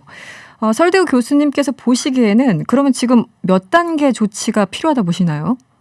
저는 뭐 단계에 앞서서 제가 지금 조금 전에 말씀드린 것처럼 네. 국민 개개인이 협조를 할 수 있도록 해야 되거든요. 그러니까 정부 당국이 예를 들면 이런 거예요. 정부 당국이 3단계를 높였다고 해볼까요? 네네. 그런데 국민들께서 안 받아들인다고 하면 아무 소용이 없다는 거죠. 그렇죠. 네. 예, 그렇기 때문에 제일 중요한 것은 뭐냐면은 단계 조정이 아니라 국민이 협조할 수 있어야 된다는 거예요. 그러면은 당국에서 고민을 해야 되는 것은 어떻게 하면 국민의 협조를 이끌어낼 건가 하는 것이거든요. 네. 예를 들면 단계 조정을 해도 국민들이 연말에 모임을 하면은 감염 확산은 불을 보듯이 뻔하잖아요. 네네. 그런데 정부가 어떻게 하든 뭐 업소를 하든 어떻게 하든 해서 정말 정부 당국을 신뢰하고 국민들이 비록 1단계에 있다고 하더라도 연말에 모임을 자제하게 되면은 단계가 상향되지 않았음에도 불구하고 원하는 효과를 얻을 수가 있는 것이거든요. 그렇겠죠. 네. 예, 그렇기 때문에 언제나 당국이 고민하고 생각해야 되는 것은 국민의 협조다라는 겁니다. 그 경각심 차원에서 과거보다는 훨씬 더 완화된 그런 스탠스를 취하는 게 조금 문제다 이렇게 보시는 건가요? 기본적으로? 그러니까 제가 볼 때는 지금 우리가 계속 단계를 이런 식으로 하게 될 경우에는 제일 문제가 경각심이 충분하지 않기 때문에 그냥 그래 뭐 정부가 단계를 올리든 말든 우리는 우리 길을 간다. 그러니까 이렇게 이원화될 수가 있다는 거죠, 이게. 알겠습니다. 그러니까 정부가 만일에 어떤 상황이 있다 그러면 과감하게 3단계면 3단계를 가는 거예요. 네. 그런 다음에 완화가 되면 다시 단계를 맞춰서 와야 되는데 기본적으로 당국이 그런 걸 지키지 않게 될 경우에는 국민들이 당국을 불신하게 되고 여전히 어떻게 되게 되면은 어떻게 될 거라고 하는 거를 국민들이 미리 예상을 한다는 거죠. 네. 이렇게 돼 가지고는 실효를 거두기가 굉장히 어렵다는 생각입니다. 알겠습니다. 백신 얘기를 잠깐 나눠봐야 될 것 같은데요. 시간은 많지 않습니다만 지금 뭐 모더나 화이자 백신 얘기 나오고 있고 또 아스트라제네카 백신 얘기도 나오고 있어요. 그런데 이 아스트라제네카 백신 좀 문제가 있는 것은 아닌가 이런 지적이 있습니다. 어떤 부분 때문인가요? 기본적으로 이제 문제가 있기는 해요. 네네. 그런데 이 문제를 문제로 단순히 보는 것은 적절하지 않습니다. 왜 그러냐면 이게 이제 백신 민족주의 내지는 백신에 있어서의 정치적 영향력 이런 것도 있거든요. 네. 그러니까 이제 미국과 영국의 입장이 첨예하게 대립한다 이렇게 볼 수가 있는데요. 물론 아스트라제네카가 임상 3상을 하면서 임상 3상이 원래 예정된 대로 진행이 안 된 측면은 있어요. 네. 그런데 이것이 불필요하고 이게 지나치게 부각이 되고 있습니다. 이게 실제 내용은 그렇지 않은데 네. 쉽게 말씀드리면 뭐냐면은 90%의 효능이 나온 어떤 임상의 실시 방법이 있고 62%가 나온 임상의 실시 방법이 있는데 90% 더 좋은 방식으로 아스트라제네카가 새로 하면 되는 것이거든요. 네네. 그리고 그렇게 새로 하게 되면 시간만 좀 더 걸릴 뿐이지 그 결과는 예측이 되고 있거든요. 그렇기 때문에 이게 시간만 좀 더 걸릴 뿐 크게 문제가 될 사안은 아닌데 이것이 지나치게 미국 위주로 미국은 이미 파이자나 모더나의 백신을 시장에 출시했고 이 백신들이 대규모로 이제 접종되기는 어려운 측면이 있는데 그럼에도 불구하고 각 국가가 가지고 있는 입장들이 있기 때문에 이런 것들이 국제 질서 속에서 충돌을 하면서 아마 아스트라제네카를 한쪽 코너로 몰려고 하는 일종의 그런 어떤 힘겨루기가 생겨서 나온 문제가 아닌가 하는 생각이 있거든요. 그렇기 때문에 시간만 좀 걸리면 또는 더 걸리면 자연적으로 해결될 거기 때문에 우리로서는 뭐 그렇게 뭐 크게 신경 쓸 필요는 없다는 생각이 듭니다. 네, 알겠습니다. 백신 얘기는 앞으로도 계속 나올 테니까요. 교수님 다시 모시겠습니다. 지금까지 서울대우 중앙대 약학대학 교수와 함께했습니다. 오늘 고맙습니다. 예, 감사합니다. TBS 캠페인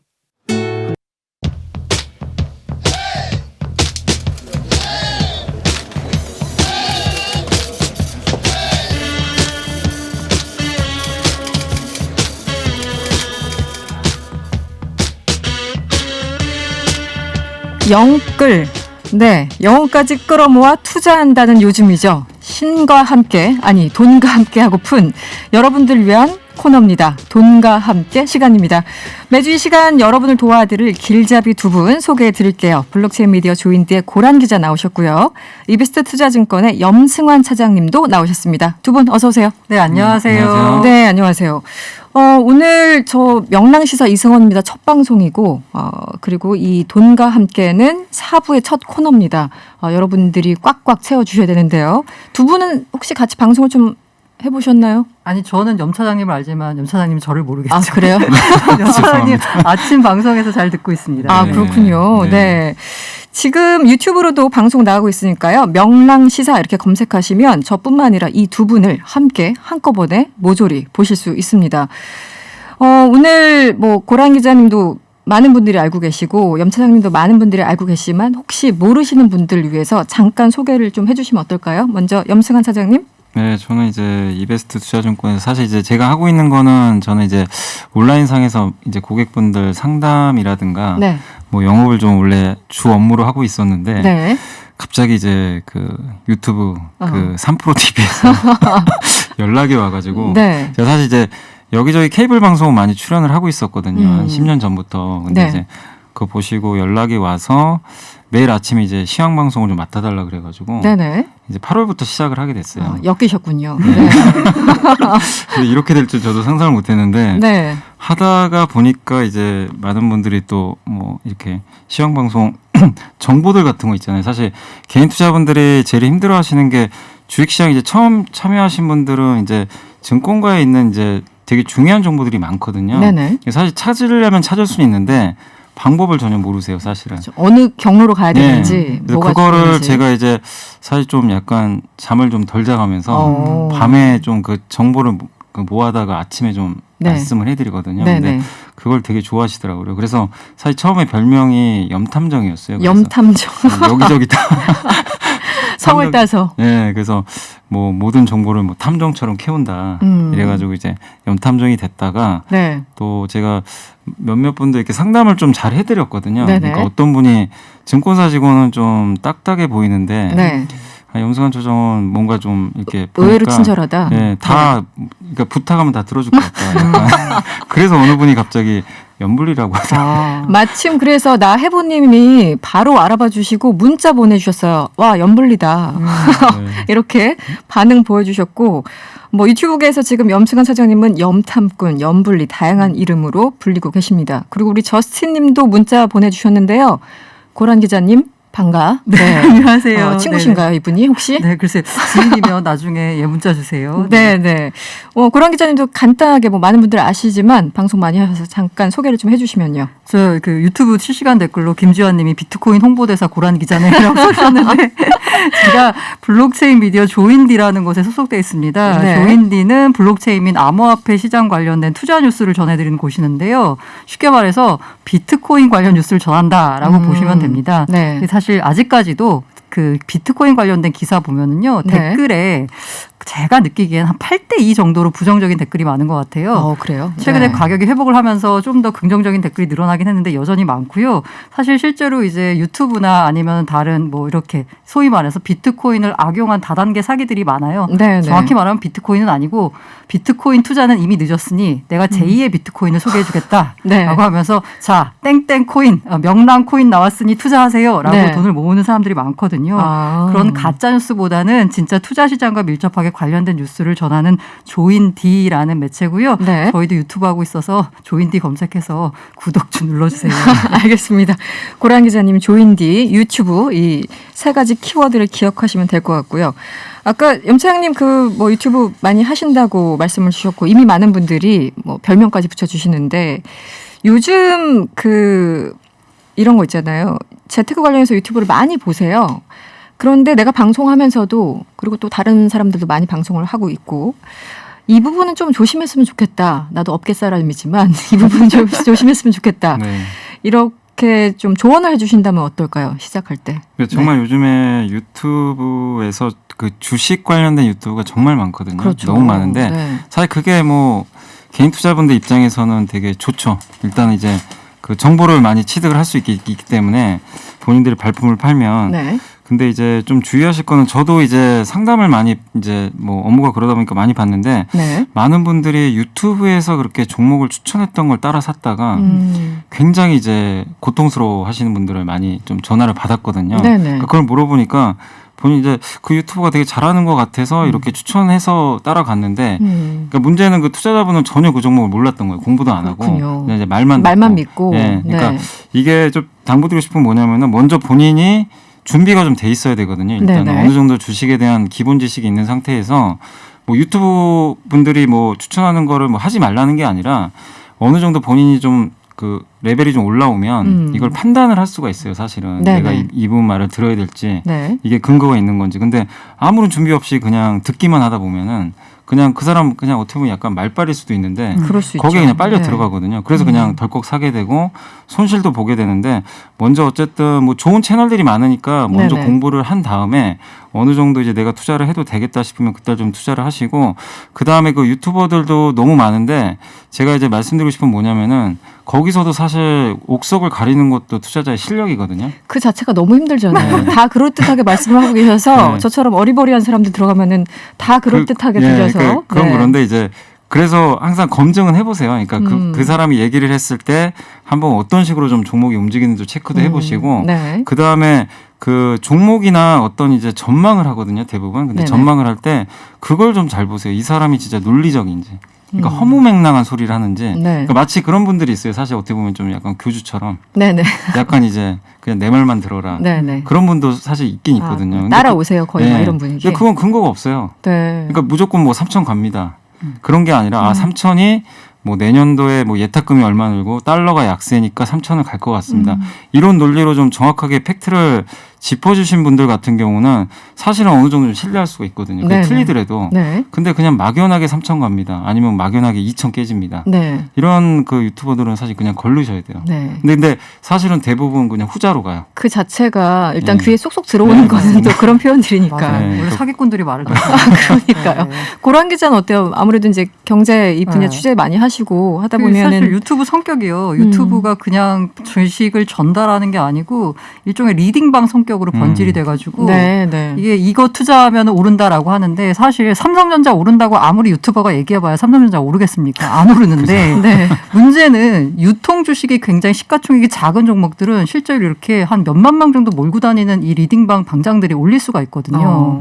이거 따라 하는데 자기가 먼저 사두고 올린 다음에 고점에 매도하고 이렇게 이른바 주가 조작 같은데 관여가 될 수 있거든요. 이거 잘못하다가는 내가 주가 조작 가담범이 될 수 있어요. 그렇군요. 조심하셔야 되고요. 진짜 말 잘하는 분들 조심하셔야 되는 건 맞고 또 하나는 진짜 제가 늘 말씀드리는 건데 모든 투자 판단은 투자자 본인의 몫입니다. 그렇죠. 따라서 투자해서 물렸다고 해도 어디다 대고 하소연하고 뭐 경찰 가봐야 성립이 안 됩니다. 소용이 없어요. 그러니까 정말 매수하기 전에 한번 되짚어 보세요. 이걸 과연 내가 남한테 추천할 수 있나?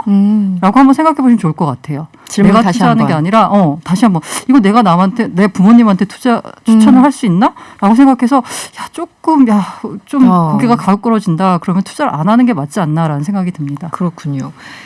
7777번님, 문자 좋은데요, 번호가. 저 주린이지만 최근 2달 동안 돈 많이 벌었습니다. 저희 제작진이 그 많은 문자 중에 이걸 제일 먼저 골랐어요. 도대체 어디 투자하신 거예요? 저희 답장을 간곡히 좀 기다리고 있겠습니다. 네, 7777번님 어디 투자하셨는지 문자 주시고요. 저희들끼리만 공유할게요. 0907번님 명랑코인 투자합니다. 이런 반응 참 좋아요. 네. ICO 들어갈까요? 명랑시사 이승원입니다. 네. 주린이라는 말, 요즘 이제 초보들 다 무슨 리니, 이렇게 붙여서 요즘 주린이란 말이 꽤 이제 생긴 지도 오래됐어요. 염창님이 느끼시기에 예전에 영업도 많이 뛰시고 요즘은 이제 방송하시느라고 영업 뛰실 시간이 별로 없어 보이긴 합니다만 이 초보 투자자들 유입이 확실하게 는 것 같으세요? 어떻습니까? 차감하기로. 정말 많이 늘었고요. 그러니까 전화를 받으면 10통 받으면 5통 그냥 주린이 분들인 것 같아요. 그래요? 그러니까 이제 주변에 간을 보다가 이제 못 참고 뛰어드신 것 같아요. 그러니까 왜냐하면 지금 다들 하시는 얘기가 대부분이 부동산 투자를 하셨던 분들이 되게 많으세요. 많은데 이제 더 이상 부동산 안 되겠다. 길이 막히고. 하니까. 근데 이제 은행에 넣어봐야 어차피 지금 돈 자체가 안 되니까 0.5% 정도밖에 안 되잖아요, 이자가. 그러니까 돈 굴릴 데는 없고. 근데 주식시장 분위기 자체가 나쁘지 않다 보니까 최근에 또 올해 동학개미 운동이라 그래가지고 많이 또 개인 투자분들이 유입됐는데 시장 전망도 내년에 대한 전망들이 밝은 것들이 계속 나오다 보니까 투자분들이 결국 그냥 은행에 넣어놓을 바에 차라리 그냥 그리고 이제 아까 얘기도 하셨지만 삼성전자 얘기도 하셨지만 딱 요즘에 그 11월 달에 주식시장에서 제일 많이 오른 종목 중에 하나가 삼성전자거든요. 네네. 그러니까 20%가 올랐어요, 한 달에. 네. 한 달에 20% 오른 적은 제가 거의 최근 10년 동안 본 적이 없는 것 같은데 그 정도로 올랐는데 무슨 얘기냐면 삼성전자는 개인 투자분들이 접근하기가 제일 좋은 종목이에요. 사실은 누구나 살 수가 있잖아요. 네네. 가격도 그렇게 비싸지도 않고. 근데 그렇게 좀 간을 보던 그 약간 주린이 분들 입장에서 딱 봤을 때 저렇게 그냥 뻔히 하는 종목도 20% 수익이 나니까 내가 사실은 좀 잘하는 종목 잘만 투자하면 어렵지 않게 은행 이자에 몇 배는 수익이 날 수가 있겠다. 그렇죠. 몇 %만 약간 올라도. 이제 이런 생각들을 하시는 것 같아요. 그래서 그런 삼성전자의 주가 급등을 보고 더욱더 좀 줄이는 분들이 좀 쉽게 생각하시고 지금 많이들 좀 들어오시는 것 같아요. 네. 그러니까 시장 분위기 자체가 확실히 예전에는 정말 주식을 많이 하셨던 분들이 다시 들어오는 경우도 있고 뭐 나갔다 들어오신 분도 계시지만 확실히 지금은 환경 자체가요. 일단 주식을 하게 만드는 환경으로 점점 가고 있는데 근데 안 하면은 내가 뭔가 뒤처지는 그런 느낌? 뭐 어떤 조급함 이런 게 조금 있는 것 같아요. 그게 이제 포모라고 하잖아요. 이제 그래서 그런 이제 약간의 좀 불안감 나만 안 하면 뭔가 뒤처지는 것 같고 네. 부동산을 하기가 좀 너무 어려워진 상태고 그렇죠. 이런 상태에서 이제 자꾸 어떻게 보면 좀 떠밀리다시피 했는데 근데 어쨌든 내가 주린이 입장에서 처음 참여를 했는데도 시장 분위기가 워낙 좋다 보니까 어렵지가 않은 것 같은 거예요. 그래서 이제 많은 분들이 참여를 하셨고 또 주변에서 처음 시작한 사람이 수익이 나니까 이제 주변 분들한테도 주식 투자 어렵지 않아. 수익이 나는 것 같아. 그리고 너무 어려운 종목 할 필요도 없어. 뻔히 아는 종목도 다 수익 나. 그러니까 이러다 보니까 점점 이게 좀 확산되면서 그런 쪽으로 좀 투자자분들이 좀 많이 지금 유입되는 게 아닌가. 그렇습니다. 그렇게 좀 느끼고 있습니다. 지금. 그런데 정작 투자하면 내가 투자한 것만 떨어지고 내 친구 건 다 오르고 뭐 이런 가슴 아픈 사연들이 쭉쭉 올라오죠. 그 코스피 사상 최고라고 하는데 내 잔고는 왜 사상 최저를 걷고 있는 이런 분들도 있을 거예요 아마. 최근에 이른바 이제 그 고버스라고 그러죠. 그 원래 주가가 올라야지 돈을 버는 게 정상적 평균적인 상품이거든요. 일반적으로. 근데 이게 주가가 떨어져야지 돈을 버는 상품을 이제 인버스 상품이라고 하는데 고버스는 그 곱하기 2 해가지고 떨어지는 거 2배만큼 먹겠다라고 하는 돈에 최근 한 달간 7천억이 몰렸어요. 그런 이른바 이제 개인들은 다 물렸다라고 봐야 되거든요. 지금 주가가 예상과 달리 계속 오르고 있어가지고 근데 그렇게 이제 개인 투자자분들이 아마 시장에서 느끼는 것과 내 잔고가 약간 괴리감이 있을 거예요. 그럼에도 불구하고 많은 분들이 돈을 버신 건 맞고요. 이게 아마 그 소위 말하는 2017년에 뭐 비트코인 열풍과 비교가 된다. 그거 여쭤보려고 그랬어요. 이런 비트코인 열풍과 어떤가 지금 또 비트코인 자체는 또 어떤가 여러 가지 궁금해서요. 주린이의 원조는 코린이죠. 그때 맞아요. 다들 코인 어린이 여기서 나온 말이죠. 근데 사실 그때랑 좀 비교를 하자면요. 그때는 진짜 다 모르고 투자했습니다. 정말 아무도 다 모르고. 워낙 개념조차 없을 때. 맞아요. 워낙 근데 그냥 단순히 가격이 오른다는 것만으로 투자를 했고요. 그때 투자할 때 저도 약간 그 한가운데 있었는데 오늘은 A 코인이 올라. 왜? 내일은 A 코인이 올라. 왜? 오늘 안 올랐으니까. 진짜 정말 그거였어요. 그럼 진짜 내일 올라요. 근데 또 말이 맞아. 나중에 보면 이런 상황이 펼쳐졌거든요. 그리고 영원히 안 떨어질 것 같았어요. 그런데 지금 좀 다른 주식 시장에 불고 있는 동학개미 열풍과 비교하자면 지금 동학개미라는 분들이 굉장히 스마트해지시고요. 이른바 주가를 설명한 논리가 다 있습니다. 왜 올랐는지 기업 영업이익이 늘어서 기업의 성장성을 좀 좋게 봤기 때문에 아니면 새로 커가는 산업에 진출해서 뭐 이런 여러 가지 이유들이 있거든요. 그래서 스마트해졌다 이런 측면에서 분명히 2017년 그 무분별한 투자 열풍과는 비교가 되지 않나라는 생각이 듭니다. 아까 그 이제 유튜브나 이런 여러 가지 방송 보면서 혹하면 안 된다, 공부를 좀 해야 된다라고 말씀을 차장님께서 주셨는데 하나하나 A, B, C 1, 2, 3을 좀 알려주시면 일단 가장 먼저 주식 내가 100원이라도 투자하기 전에 이것만큼 좀 보고 가자 하는 게 어떤 게 있을까요? 그러니까 일단 사실은 개인 투자자분들이 제일 중요한 게 수익보다 일단 리스크 관리거든요, 사실. 근데 그걸 하기 위해서는 기업을 좀 어느 정도 볼 줄은 아셔야 돼요. 근데 그 기본은 재무제표거든요. 재무제표. 근데 재무제표를 다들 이제 좀 어려워하시고. 그거 굉장히 어려운 거 아니에요? 좀 힘들어하시는데 사실 그렇게 우리가 뭐 회계사가 될 필요는 없거든요. 주식을 볼 때, 기업을 볼 때는 그것도 애널리스트처럼 뭐 세밀하게 뭐 매출 채권 뭐 이런 것까지 보실 필요는 없어요. 처음 하시는 분들은. 그러니까 딱 보실 거는 뭐 기업의 가장 기본이 매출액이잖아요. 매출액이 이제 장사해서 얼마나 팔았나. 그리고 비용 제하면 영업이익 나오는 거고. 그 다음에 거기서 이제 세금 제하면 당기순이익이 나오는 거거든요. 그러니까 이 정도를 이 세 가지만 좀 어느 정도 그 개념을 좀 정리하신 다음에 추이를 보시는 게 중요해요. 어차피 그러니까 주식 시장이라는 건 미래를 보는 거거든요. 그러니까 주식 투자할 때 항상 백미러 보지 말고 앞만 보고 운전해라. 그게 이제 주식 시장이 좀 격언인데 과거를 볼 필요는 없어요. 근데 이제 과거부터 왜 데이터를 보냐면 이 뭐 삼성전자라는 기업이 지금 예를 들면 5조를 벌던 회사인데 작년엔 8조를 벌었네. 근데 이번 사실 3분기에는 12조를 벌었거든요. 그러면 누가 봐도 갈수록 이익이 늘어나네. 이런 기업들은 믿고 투자할 수가 있는 거예요. 성장을 하는 게 딱 보이잖아요. 그냥 간단하게 재무제표만 봐도. 근데 그게 아니라 이제 역성장하는 기업들이 있어요. 딱 이렇게 한 2, 3년치만 요즘에 증권사도 그렇고 그 네이버에 그 검색만 잘하셔도 재무제표가 그냥 다 나옵니다. 네네. 근데 그거를 분기별로 연도별로 볼 수 있는데 딱 그것만 봐도 내가 모르는 기업인데 누가 또 알려줘가지고 그냥 이 타이핑을 해서 딱 봤더니 자꾸만 분기 매출이나 이게 자꾸만 줄어드네. 그런 기업들은 걸러내시면 돼요. 사실 어려운 거 아닌데 네. 근데 그런 거를 할 줄을 몰라서도 있겠지만 그냥 되게 귀찮아하세요. 귀찮아하고 네. 그냥 이거 봐도 모르겠고 그냥 뭐 숫자만 찍혀 있는 것 같고 네. 근데 사실 매출, 영업이익, 당기순이익은 전혀 어려운 개념이 아니거든요. 그러니까 기본적으로 아무리 숫자가 싫어도 매출액과 영업이익과 단기 순이익 정도는 보고 가자. 네, 그러니까 그 추이를 보시는 게 중요해요. 추이를 이게 보자. 늘어나는 추세인지 줄어드는 추세인지 알겠습니다. 그것만 보시면 사실 어려운 건 전혀 없습니다. 사실. 고란 기자도 시간이 다 됐습니다만 짧게 준비해 온 거 말하고 가야죠. 네네. 근데 저는 약간 뭔가 공부 측면이 아니라 이게 원래 투자에 있어서 가장 중요한 게 마인드 컨트롤이라서 마인드 컨트롤을 위한 3가지만 말씀드리겠습니다. 네네. 첫 번째는 이번 장에 돈 버신 분들 많죠. 이거 내가 잘해서 돈 번 거 아닙니다. 시장이 잘해서 번 겁니다. 네. 처음에 주식 투자 들어온 분들이 이번 장에서 벌어서 다 이렇게 쉽게 하는구나 라고 생각해서 무분별하게 투자하시는데 그거 아닙니다. 장이 좋아서 돈 번 거고요. 두 번째는 오늘 안 사면 내일 사면 됩니다. 하게 오늘 사는 분들, 오늘 꼭 사야 되겠어 비싸게 사는 분들이 있어요. 그게 아니라 분할 매수하셔라 라는 거고요. 세 번째는 10배 먹을 생각이면 열토막도 각오하라. 처음에 삼성전자 투자했다가 이게 옆에 바이오나 아니면 우선주 뛰는 거 보면 그쪽으로 눈 돌아가거든요. 근데 그렇게 급등하는 종목에 들어가면 급락도 각오하셔야 됩니다. 네, 좋은 사연들도 있지만 가슴 아픈 사연들도 있다는 거 여러분들 인지하시고요. 오늘 돈과 함께 첫 시간 EBS 투자증권의 염승환 차장 그리고 고란 기자와 함께했습니다. 오늘 고맙습니다. 네, 감사합니다. 감사합니다.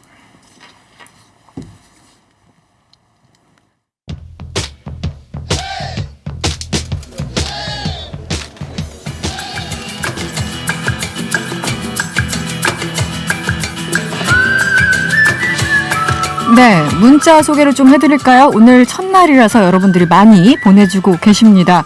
1906번님, 진행이 여유있고 부드럽네요. 누구신지요? 네, 저 말씀하시죠? 저 이승원입니다. 명랑시사 이승원. 오늘부터 진행을 맡게 됐습니다. 6633번님, 우리 모두가 명린이, 명랑시사 초보 청취자. 좋은 표현이에요. 좋은 방송 부탁드려요. 네, 감사드리고요. 5017번님, 이승원 평론가님 반갑습니다. 명랑시사로 다시 뵙게 돼서 더더욱 반갑습니다. 이렇게 많은 문자 주셨네요. 오늘 첫 방송이라서 참 미흡한 점도 많았었는데요. 내일은 오늘보다는 조금 더 나아지겠죠. 많은 저희 이슈들을 준비할 거고요. 여러분들이 문자 주는 만큼 저희들 방송 성숙해 갑니다. 명랑시사는 내일 저녁 6시 10분에 찾아오겠습니다. 편안한 저녁 되시고요. 지금까지 이승원이었습니다.